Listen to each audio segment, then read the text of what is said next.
Toi, mon toit avec Century 21. Vendre, acheter, louer, gérer. Century 21 Immobilier.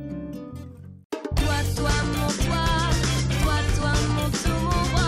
Toi, mon toit. Trouver à se loger sympa et pas cher, un vrai défi pour les étudiants. Chambre en résidence universitaire, colocation, studio.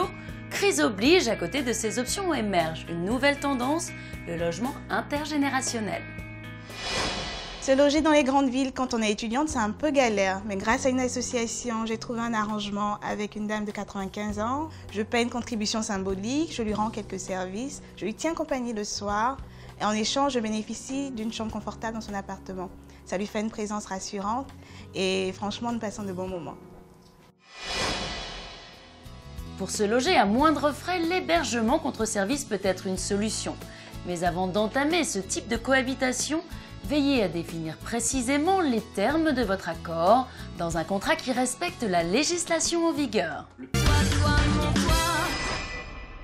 J'ai le plaisir d'accueillir à présent Séverine Tavenec, journaliste à l'étudiant, et Marie-France Ladegaillerie, agent immobilier.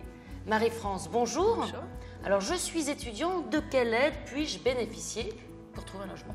Alors, pour le logement intergénérationnel, il n'y a pas d'aide, car c'est un contrat service.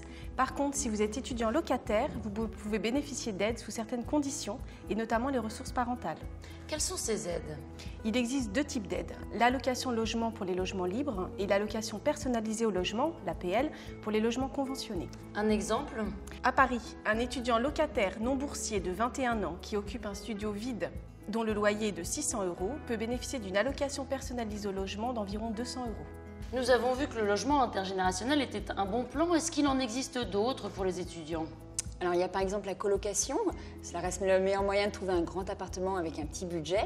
Mais attention parce que vivre à plusieurs impose des règles de vie quotidienne et cela ne convient pas à tout le monde. Alors on peut également, pour les étudiants qui apprécient le calme, loger dans des corps de ferme où les agriculteurs en fait louent des studios aux étudiants pour à peu près 250 € par mois.